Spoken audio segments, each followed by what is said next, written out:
বাউল যারা, বাউল হচ্ছে হিন্দু এবং ইসলাম ধর্মের মাঝখানে ওরা একটা নতুন ধর্ম বানিয়েছে, যে ধর্মটা হচ্ছে মানব ধর্ম, যে ধর্মটা হচ্ছে লোকধর্ম। এই লোকধর্মের মধ্যে বাউলদের দৃষ্টিভঙ্গি কি একটু আপনাদেরকে বলি। আজকের বাউলদের চরম উৎপাত, আমাদের আল্লাহ সম্পর্কে অবমাননার মাননার কথা বলছে, আল্লাহ সম্বন্ধে বলছে আল্লাহ কয় মুখে কথা বলে, বেঈমান, তার বিচার হওয়া প্রয়োজন। হাত উঁচু করে বলেন, তার বিচার হওয়া কি প্রয়োজন? সে জানে না আমার আল্লাহকে, আমার আল্লাহর কত বড় ক্ষমতা। আমার আল্লাহ বারবার বলেছেন, আমি যে কিতাব নাজিল করেছি সেই কিতাবের যদি একটা শব্দ অক্ষরকেও পরিবর্তন করে, লাউ তাকাওয়ালা আলাইনা বা'দাল আকাবিল, আমার কোনো কোরআনের কোন আয়াত যদি কেউ পরিবর্তন করে, যদি কেউ এটার মধ্যে উল্টাপাল্টা করে ফেলে, লাখাযনা মিনহু বিল ইয়ামিন, আমি ডান হাত দিয়ে ধরবো, সুম্মা লাকাতা'না মিনহুল ওয়াতিন, আমি কণ্ঠ নালী ছিঁড়ে ফেলবো। আমার এই কিতাব আল কোরআনের মধ্যে একটা অক্ষর বেশি কম করার ক্ষমতা কারো নাই। তানজিলুম মির রাব্বিল আলামিন, তানজিলুম মিন হাকিমিন হামিদ, তানজিলুম মিন হাকিমিন হামিদ। এটা কার পক্ষ থেকে? আল্লাহ, আল্লাহর পক্ষ থেকে। এই কোরআন 1400 বছর ধরে এই কোরআন আমাদের মাঝে আছে। 6 কোটি হাফেজে কোরআন তৈরি হলো। আজকে 4 জনের মাথায় আমরা পাগড়ি দিলাম। ভাইরা আমার, সেই কোরআন এমন যার একটা অক্ষর পরিবর্তন করার সুযোগ পৃথিবীর কারো নাই। যুবকের উপর বাংলাদেশের ভবিষ্যৎ নির্ভর করছে। মনে রাখবেন, এই দেশ দারুণ একটা দেশ। এই দেশকে অস্থির করার জন্য ষড়যন্ত্রের কোনো শেষ নাই। বিশ্বাস করেন, আমরা যদি 7 দিনের জন্য ভালো হয়ে যায়, ভালো মানে কি? আজকে থেকে মানুষ ঠকাবো না, আজকে থেকে অভদ্র হব না, অধৈর্য হব না, সহনশীল হব, ভদ্র হব, নম্র হব, জুলুম করব না, মিথ্যা বলবো না, ঠকাবো না। 7 দিনের মধ্যে এই দেশ সোনার দেশ হবে। মানুষ বাইরে থেকে এসে এখানে থাকবে। কেন বলছি? বয়স কম হলেও আল্লাহ রাব্বুল আলামিন মোটামুটি পৃথিবী দেখেছি। আমাদের দেশের মতো এরকম মহব্বতের মানুষ, কর্মঠ মানুষ, সম্পর্কের মানুষ আপনি পৃথিবীতে কদাচিৎ পাবেন। কিন্তু এই দেশ অস্থির করার জন্য ষড়যন্ত্রের কোনো অভাব নাই। আপনারা যেটা করবেন, আমি অমুক, আমি সমুক, এগুলা বলে সমাজের মধ্যে ফিতনা করবেন না। আপনার হাত তুলতে ইচ্ছে করে হাত তোলেন, আমিন জোরে বলতে ইচ্ছে করে আমিন জোরে বলেন, যা মন চাই করেন। মসজিদের মধ্যে ফিতনা ফাসাদ সৃষ্টি করবেন না। আপনি এটা মনে করিয়েন না ঈমান আমিন জোরে বলা, হাত জোরে তোলা, এটা উম্মত কালকে থেকে করা শুরু করেছে। এটা উম্মত 1400 বছর ধরে করছে। কখনো সমস্যা হয় নাই, এখন হচ্ছে। তার মানে সমস্যা হাত তোলার মধ্যে না, সমস্যা আপনার ভিতরের মধ্যে আছে। নতুবা পৃথিবীর কোথাও সমস্যা নাই। আমরা যখন মাযহাবে শাফিঈর ইমামের পেছনে নামাজ পড়ি, আমরা আমিন জোরে বলি। কেন? ইমামে শাফিঈর প্রতি সম্মান প্রদর্শন করার জন্য। এই ইমাম শাফিঈ আমাদের ইমামের প্রতি সম্মান প্রদর্শন করেছেন যখন ইরাকের সরহদের মধ্যে এসেছেন। সমস্যা তো হয় নাই, কিন্তু এখন সমস্যা হচ্ছে। তাহলে বোঝা যাচ্ছে সমস্যা হাত তোলা আমার মধ্যে না, আমার ভাই। সমস্যা আপনার এই জায়গার মধ্যে, আপনার এই জায়গার মধ্যে। আকাইদি সমস্যা আমল জনিত নয়। আপনারা বুঝতে পেরেছেন? আমরা পুরো সমাজটাকে অস্থির করে তুলেছি। এটাও একটা ষড়যন্ত্র, যাতে মানুষ ইসলামের মধ্যে আসতে না চায়। কেন? ওই যে আপনাদেরকে বললাম না, পৃথিবী দরজা জানালা বন্ধ করে দিয়েছে। ধর্ম আর বিজ্ঞানের সাথে চলতে পারছে না। এখন পুরো পৃথিবীর চোখে একমাত্র ধর্ম ইসলাম, যেটা আমার নবী আমাদেরকে দিয়ে গেছে।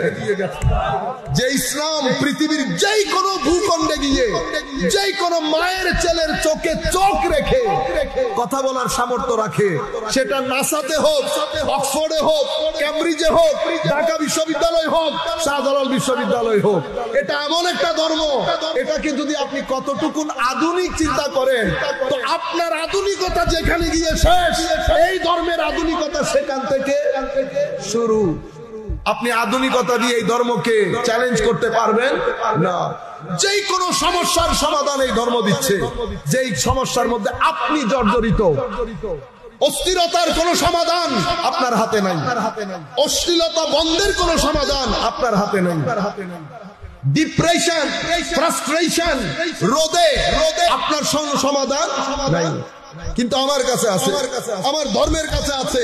আমার ধর্ম আপনাকে ডাক দিয়ে বলছে, ইয়া আইয়ুহান নাস, قد جاءتكم موعظة من ربكم وشفاء لما في الصدور তোমাদের কাছে আল্লাহর পক্ষ থেকে উপদেশ সম্বলিত দিল মুছ দেনে ওয়ালা দিলকে ভেঙে দেওয়া দাতা এমন একটা কিতাব তোমাদের কাছে এসেছে সেই কিতাবের মধ্যে শিফাউল লিমা ফিস সুদূর তোমাদের ভিতরের জন্য আরোগ্য রয়েছে রাত দিন পড়েন সূরা ফাতিহা বিরক্ত হয়েছেন পৃথিবীর কেউ শুনেছেন দূর প্রত্যেকদিন সূরা ফাতিহা পড়তে পড়তে টায়ার্ড হয়ে গেছে আর করব না বলবেন কেউ কি আজীব আমার আল্লাহর কালাম যতবার পড়বেন মনে হবে আপনি আজকে নতুন পড়ছেন আমরা সবাই একবার পড়ি চোখ বন্ধ করে কালামে ইলাহি খেয়াল করে মনে রাখবেন কোরআনে পাক যখন পড়বেন মাথায় রাখবেন আল্লাহর সুহবতের মধ্যে আপনি বসেছেন আল্লাহর সুহবতের মধ্যে বসেছেন এটা এখন নিয়ত করেন মাধবপুর ভুলে যান আমরা কালামে ইলাহি তিলাওয়াত করব আমার আল্লাহর সুহবতে বসে বসে তাইলে ভিতরের জগৎ আলোকিত হবে পড়েন সবাই বিসমিল্লাহির রহমানির রহিম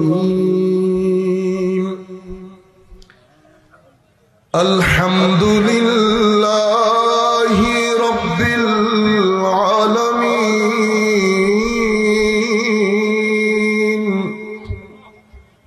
আর রহমানির রহিম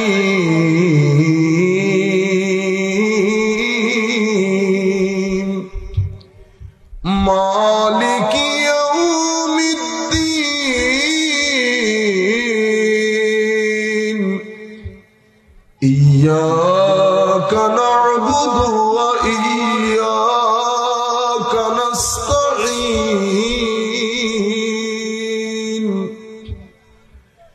ইহদিনাস সিরাতাল মুস্তাকিম সিরাতাল লাযীনা আন'আমতা আলাইহিম গায়রিল মাগদুবি আলাইহিম ওয়ালাদ-দাল্লিন আমিন কেমন না আল্লাহর কালাম শুরু করেছেন কেমনে দেখেন কি আজীব কালাম আপনি পড়বেন নিজের কান যখন পড়বেন আমাদের সমস্যা কোথায় হয়ে যায় এমন ভাবে পড়ি আমার কানও শুনতে চায় না যিনি পড়েন উনার কানও শুনতে চায় আপনি বলবেন হুজুর আমার আওয়াজ সুন্দর না আমার ভাই একটা হচ্ছে মনের আওয়াজ আর একটা হচ্ছে গলার আওয়াজ সবারটা সুন্দর হয় না মনের আওয়াজ সবারটা সুন্দর সবার মনের আওয়াজ গলার আওয়াজ ইদার উদার হবে আপনি যখন কোন জিনিস মন থেকে পড়বেন আল্লামা ইকবাল চমৎকার একটা কথা বলেছেন দিল সে জুবাত নিকলতে আসর রাখতে ফর নেহি তাকাত পারওয়াজ মগর রাখতে অন্তর দিয়ে যখন কিছু বলবে আর একটা অন্তর ধাক্কা দিয়ে পিছন দিয়ে বের করে নিয়ে যাবে